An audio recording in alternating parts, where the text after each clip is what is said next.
Assalamualaikum warahmatullahi wabarakatuh. Alhamdulillahirrabbilalamin.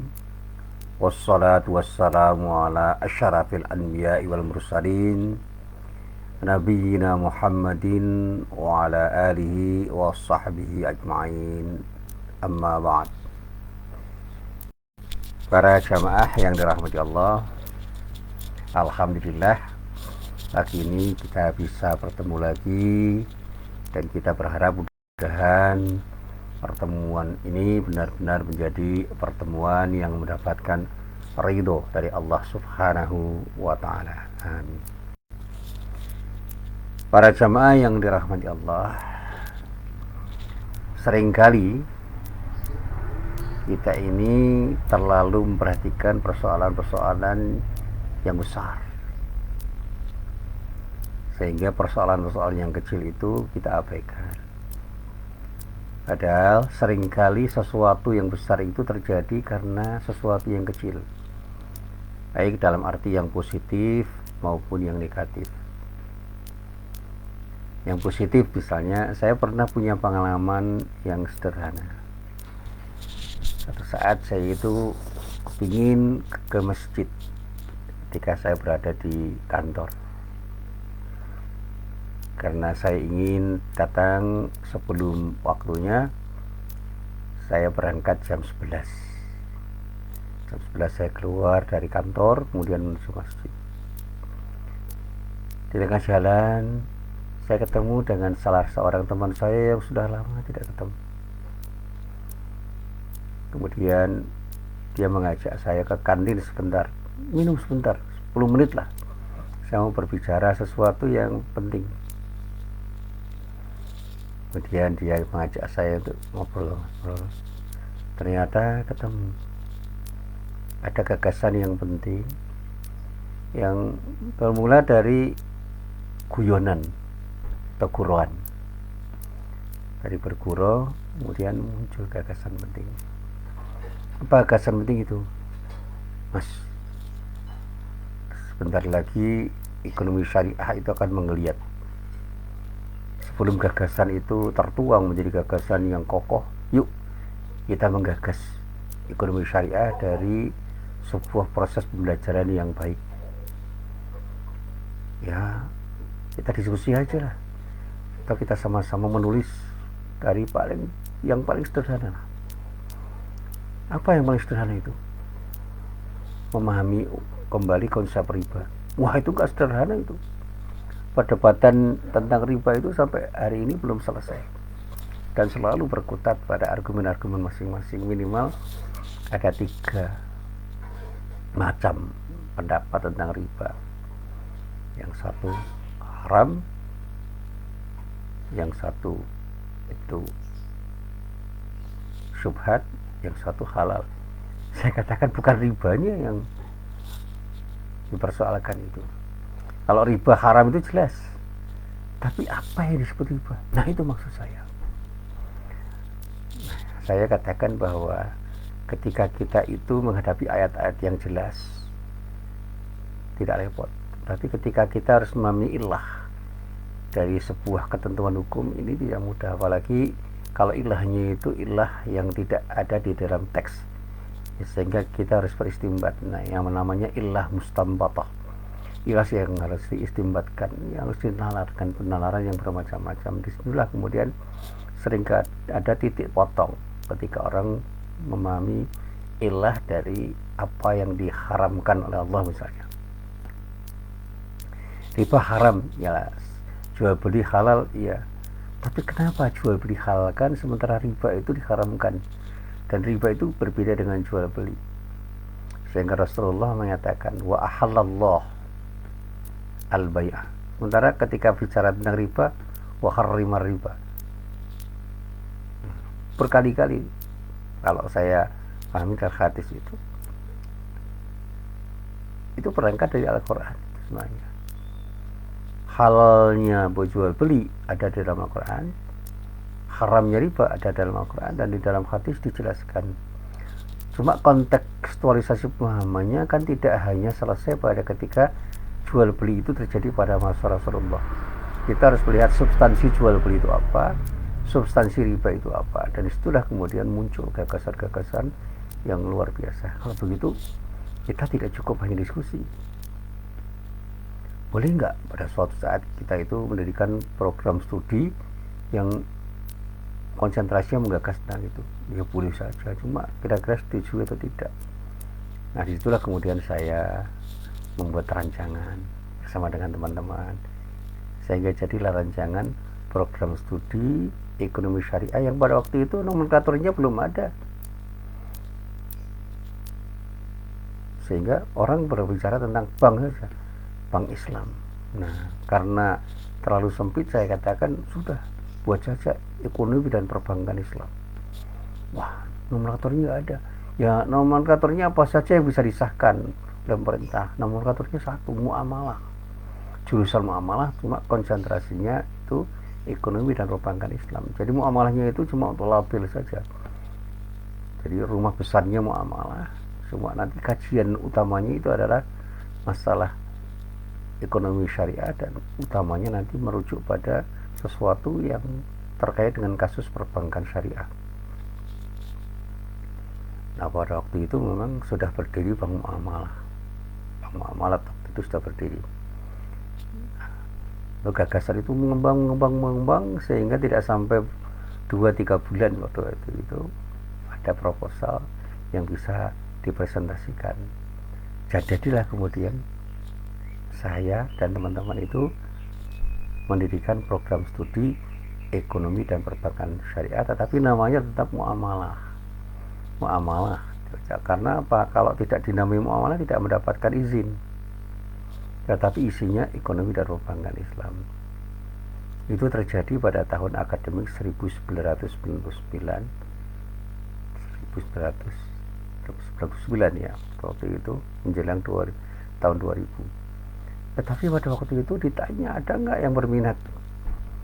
Saya cari, akhirnya pada waktu itu mahasiswa jumlahnya 20 orang memenuhi syarat untuk pendirian. Dan alhamdulillah itu berkembang. Nah sekarang yang namanya program studi ekonomi syariah di Universitas Muhammadiyah Yogyakarta itu banyak peminatnya, dan itu berawal dari gagasan di warung kecil namanya kantin UMY, yang pada waktu itu menjadi gagasan-gagasan yang ringan. Bukan saya yang menggagas, saya terbersit untuk menggagas itu karena pancingan dari teman saya itu, dan teman saya itu dari Fakultas Ekonomi Universitas Muhammadiyah Yogyakarta. Dia tidak tahu banyak tentang konsep tiga muamalah, tetapi dia belajar. Saya juga tidak tahu banyak tentang ilmu ekonomi, tapi saya diminta untuk belajar. Nah, dari mana belajarnya? Dari falsafahnya Pak Musim, dari teori besarnya Pak Musim, dari sejarahnya. Jadi detail-detail keilmuannya nggak usah dipelajari. Nah itu tugas saya. Nah muamalah itu urusannya Pak Musim. Nanti kita pertemukan konsep muamalah dengan ilmu ekonomi dan ilmu fikih yang membahas tentang fikih muamalah. Itu kita pertemukan. Ternyata ketemu, dan jadilah program studi itu sampai sekarang. Dari sesuatu yang kecil menjadi besar. Itu yang positif. Yang negatif juga ada, tapi contoh konkretnya supaya tidak menyinggung orang lain, itu dari saya saja. Saya itu pernah mengabaikan satu waktu yang memang pada waktu itu saya itu sebenarnya punya peluang untuk memanfaatkannya, yaitu kursus bahasa Inggris waktu itu. Jadi ada tawaran dari salah seorang teman untuk kursus bahasa Inggris waktu itu yang ada di Universitas Gadjah Mada. Saya punya waktu tapi tidak punya uang karena harus bayar. Tetapi kalau misalnya diupayakan mungkin bisa. Tapi karena saya melihat ada skala prioritas yang harus saya pentingkan dan lebih penting menurut saya mengabaikan itu. Ada teman saya itu kemudian ikut kursus itu dengan biaya yang agak mahal pada waktu itu di Universitas Gadjah Mada. dan mengabaikan yang lain. Nah, karena saya mengabaikan sesuatu yang saya anggap tidak penting, tidak terlalu penting, karena sesuatu yang saya anggap penting, saya tertinggal ke teman saya. Nah, hasilnya kursus bahasa Inggris yang diikuti teman saya itu menghasilkan sesuatu yang luar biasa. Teman saya yang dulu bahasa Inggrisnya biasa-biasa aja, itu terdorong untuk belajar dan menjadi luar biasa. Bukan karena kursusnya itu, tetapi karena motivasi yang diberikan oleh para dosennya dan teman-temannya yang rata-rata di atas kemampuan teman saya untuk berbahasa Inggris. Sehingga gitu dia itu 1 tahun kursus di situ, kemampuannya untuk membaca, kemampuannya untuk menulis, kemampuannya untuk mendengar, kemampuannya untuk berbicara dalam bahasa Inggris itu cukup bagus. Dan kemudian dia membiasakan diri untuk berbahasa Inggris dengan membaca, menulis, mendengar, dan berbicara. Sehingga kemampuannya berbahasa Inggris memang berada di atas rata-rata. Nah, saya yang tidak memanfaatkan itu tertinggal jauh. Akhirnya saya menyesal, kenapa saya tidak memanfaatkan itu. Padahal saya punya waktu, tapi nggak punya uang yang cukup untuk saya gunakan untuk membayar. Tapi kalau saya bekerja keras mungkin bisa begitu. Tapi saya abaikan. Nah, dari ilustrasi ini saya ingin bicara tentang sesuatu yang seringkali kita abaikan dalam amaliyah kita sehari-hari, yang ternyata bisa membuat kita itu terpuruk.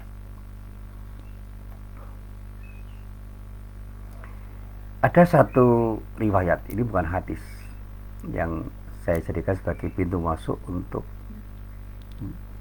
introspeksi, yaitu sesuatu yang dikutip oleh Imam Bukhari dari seorang ulama tabi'in yang bernama Abu Zinad,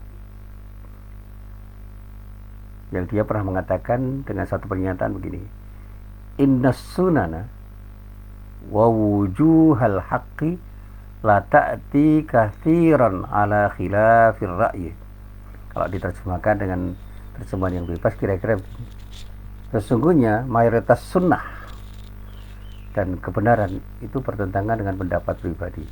Jadi ada kepentingan-kepentingan pribadi dan ada pendapat-pendapat personal yang seringkali berseberangan dengan sunnah, bertentangan dengan kebenaran.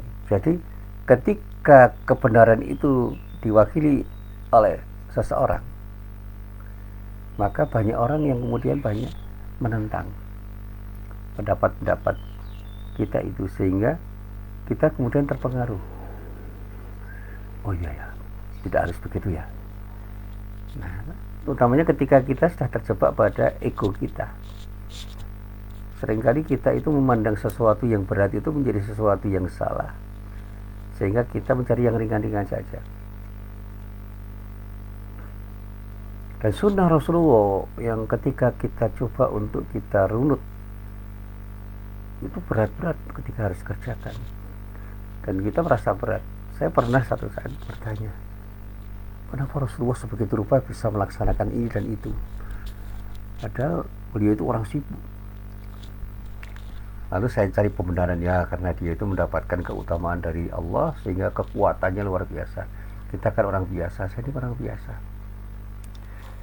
Nah, ketika saya coba untuk saya renungkan, apa yang dikatakan oleh Abu Zinad itu benar.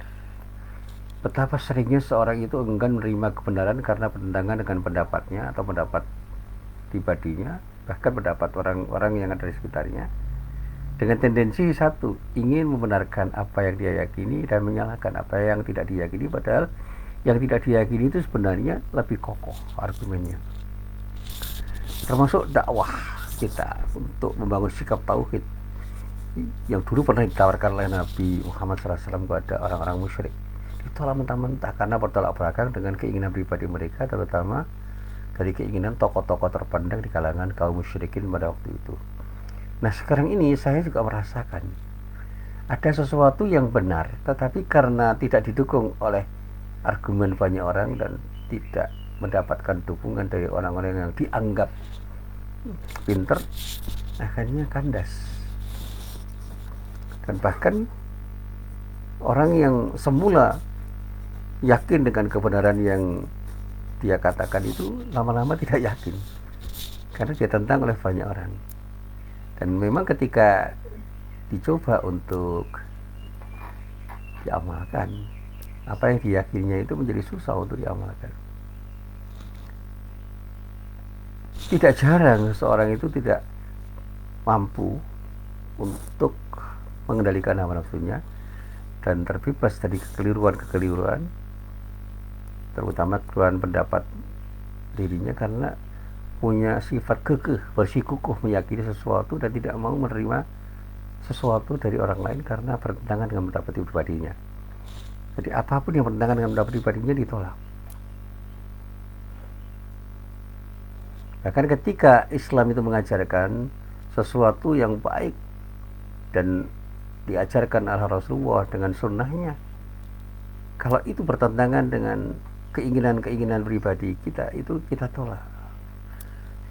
Bahkan saya pernah debat kecil tentang fatwa ulama yang berseberangan satu sama lain, yang pada saatnya fatwa ulama yang satu itu lebih dekat kepada sunnah Nabi tetapi sulit dikerjakan, yang satu itu agak jauh dari sunnah Nabi tetapi mudah dikerjakan.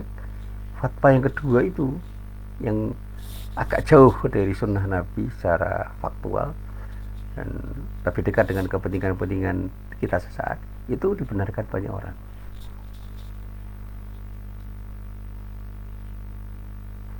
Dan seringkali saya juga berbeda pendapat tentang konsep darurat. Wah, sudah darurat ya. Darurat itu apa? Darurat itu ketika sudah ada pilihan terkait dengan ruang dan waktu yang kita hadapi. Di mana dan kapan kita berada itu penting untuk kita pahami. Di sini ada sesuatu, di sana ada sesuatu. Dan ketika di sini ada sesuatu yang haram, tapi tidak ada alternatif, padahal di sana ada sesuatu yang halal, maka kita mencoba untuk membatasi diri untuk berpikir tentang sesuatu yang ada di sini.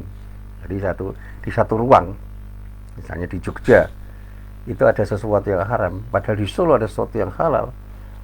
Kita membatasi untuk berpikir lokal di Jogja saja untuk memilih yang haram karena prinsip darurah. Sekarang dan besok itu kan waktu yang berbeda. Nah, sekarang itu ada sesuatu yang diperlukan, ketika itu kita perlukan betul, tetapi haram. Tetapi besok itu ada sesuatu yang halal yang juga kita perlukan pada saat ini dan harus kita tunda besok. Itu kita lalu mengatakan ya sekarang ini kita perlu. Padahal kata sekarang terkait dengan prinsip darurat itu karena situasi yang mendesak. Ada situasi dan kondisi yang mendesak yang tidak bisa ditunda. Jadi kalau kita itu tidak makan hari ini dan kita mati, sementara yang ada cuma makanan yang haram, kita boleh makan hari ini untuk makan yang haram secukupnya, sebatas kita bisa membuat diri kita itu terhindar dari kematian, dari kelaparan yang sangat. Tapi kalau hari ini kita masih bisa berpuasa untuk menunda makan kita besok pagi, semestinya tidak boleh sesuatu kita makan dengan prinsip darurah. Jadi kalau kita masih bisa berpuasa hari ini untuk bisa berbuka besok pagi, tidak boleh kita makan sesuatu yang haram. Nah, karena kita bersikukuh dengan pendapat kita bahwa ini darurah, kita makan aja sekarang ini dan di sini. Dan itu berlaku untuk banyak hal. Dan kita bisa mengambil pelajaran-pelajaran dari kenyataan hidup yang kita alami sekarang ini. Dan pada saatnya kita harus mengevaluasi diri untuk tidak terjebak pada pendapat-pendapat yang tergesa-gesa untuk kita yakini, padahal ada peluang lain kita berpendapat dengan lebih sabar. Saya seringkali mengatakan prinsip evaluasi diri itu memang tidak mudah untuk kita pahami, karena dalam satu hal ketika kita itu mau mengevaluasi diri, kita harus jujur mengatakan keburukan-keburukan yang ada pada diri kita. Sehingga ketika ada kritik dari pihak lain terhadap diri kita, seringkali kita tolak karena kritik itu menyangkut kepentingan kita. Kita tidak mau disalahkan, kita tidak mau dianggap rendah, tidak anggap remeh, dianggap tidak baik. karena itu bertentangan dengan apa yang kita inginkan, karena kita ingin dianggap baik. Sementara banyak orang yang cukup jeli memandang diri kita sehingga memberikan kritik yang tajam.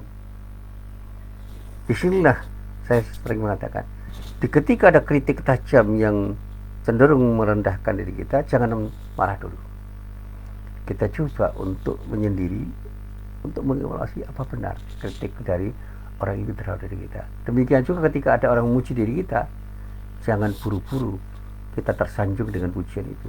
Kita coba menyendiri untuk bermuhasabah. Jadi saya selalu ingat pada sebuah hadis yang sangat populer, sebuah hadis yang diriwayatkan oleh Imam At-Tirmidzi. Meskipun ini ada hadis mauquf karena asalnya dari Umar bin Khattab, tapi spiritnya itu sama dengan apa yang dinyatakan oleh Rasulullah. Suatu saat Umar bin Khattab itu mengatakan begini, hasibu anfusakum qabla an tuhasabu.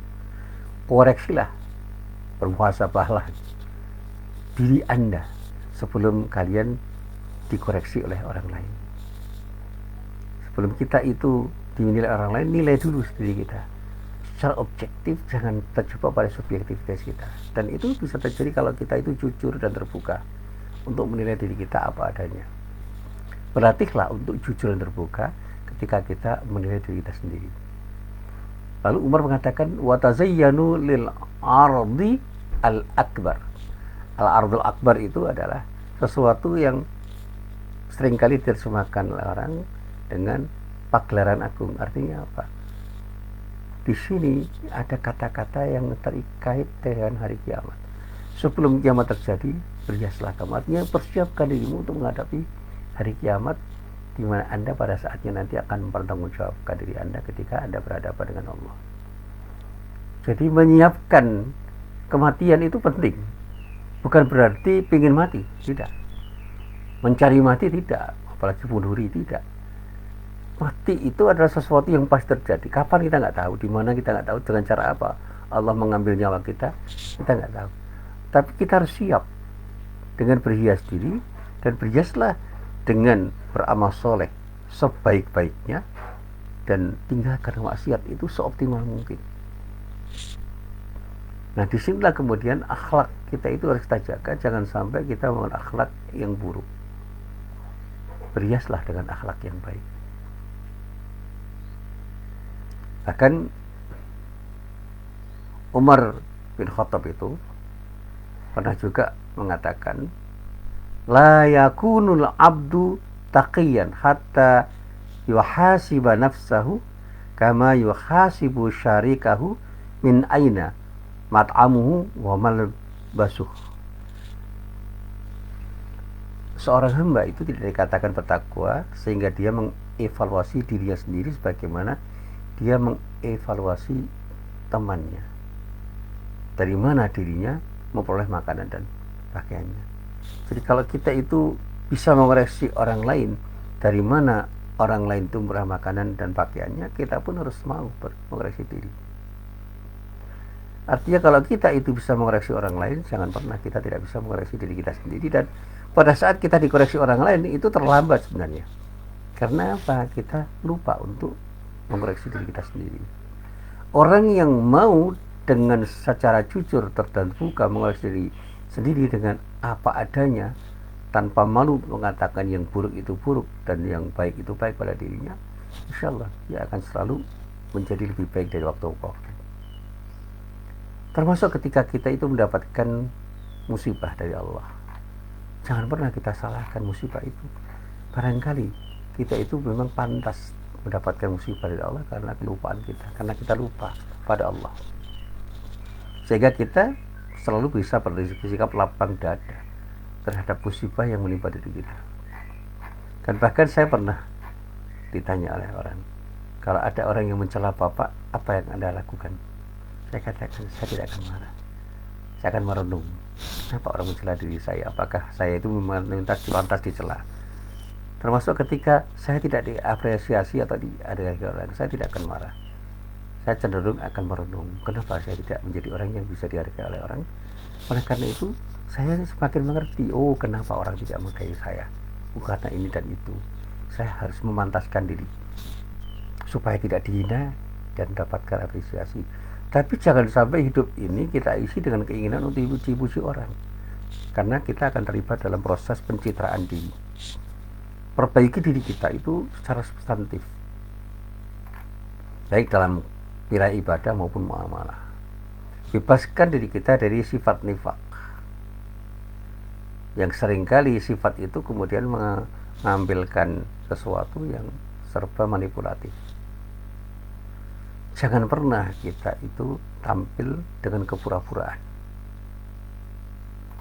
Tampillah secara natural. Karena sikap nifak itu, ketika sudah menjadi sifat yang melekat, itu akan menjadikan orang itu selalu ingin tampil dengan tampilan-tampilan yang memesona supaya dipuji orang. Dan begitu dia dikritik orang, marah dia, kecewa, tidak nyaman. Padahal ketika kita tampil natural apa adanya, biarlah orang menilai apa adanya, nggak usah kita tampil dengan tampilan-tampilan yang memesona, padahal kita tidak punya sesuatu yang memesonakan. Jadilah diri Anda seperti apa adanya. Dan itulah cara kita membangun akhlak yang benar.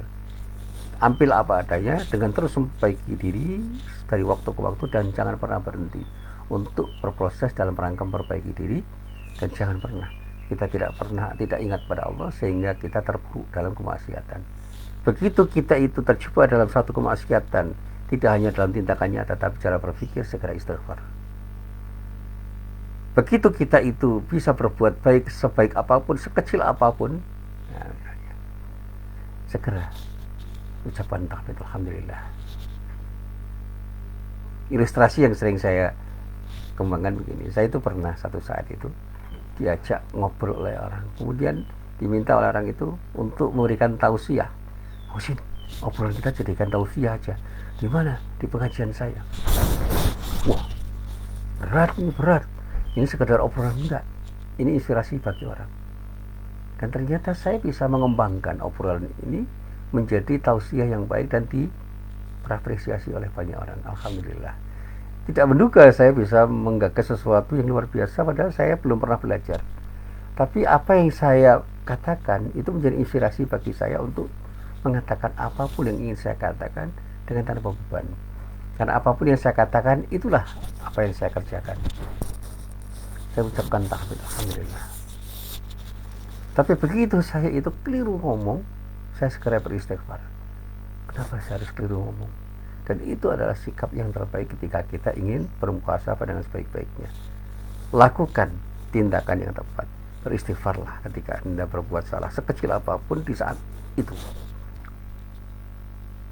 Ucapkan tahmid alhamdulillah ketika kita sanggup untuk melakukan kebaikan sekecil apapun. Karena semuanya itu berasal dari Allah dan kita kembalikan kepada Allah. Prestasi kita itu adalah bagian dari cara Allah untuk menolong diri kita, sehingga kita punya sesuatu yang bisa kita lakukan. Jangan berbangga dengan prestasi kita. Kembalikan semuanya kepada Allah. Sebaliknya ketika kita tertimpa musibah, jangan resah, jangan gelisah, jangan panik. Kembalikan semua itu kepada Allah, karena semua berasal dari Allah dan kita serahkan sebenarnya kepada Allah. Yang penting, jangan pernah kita berputus asa untuk berikhtiar dalam rangka untuk mendapatkan yang terbaik dari Allah. Oleh karena itu, harapan kita dengan doa-doa kita itu akan membuat kita semakin dekat kepada Allah ketika tertimpa musibah. Dan pada saat ketika kita itu mendapatkan nikmat, kita tidak akan lupa untuk mensyukuri nikmat yang telah diberikan oleh Allah pada diri kita, karena tanpa izin Allah tidak ada sesuatu yang bisa terjadi. Sekali lagi, semua itu akan bergantung pada izin dari Allah. Ketika Allah mengizinkan, semua akan terjadi. Ketika Allah tidak mengizinkan, semua tidak akan pernah terjadi. Apapun kejadian itu, termasuk musibah yang ini tengah terjadi di antara kita, itu adalah bagian dari kejadian yang diizinkan oleh Allah untuk terjadi.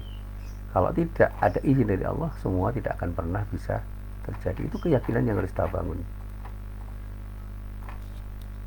Dan pada saat keyakinan itu kita bangun, insya Allah kita akan menjadi orang yang tenang di dalam menghadapi hidup, karena kita yakin Allah selalu bersama kita.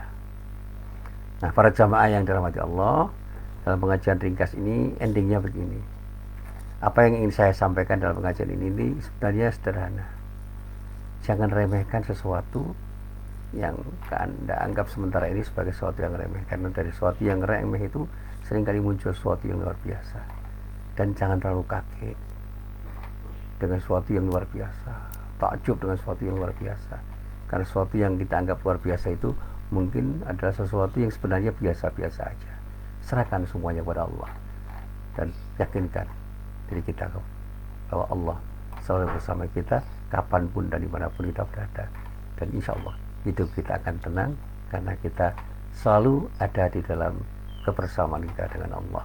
Dan pada saat kita yakin bahwa kita punya kebersamaan dengan Allah, hati kita akan tenang, damai dan tenteram.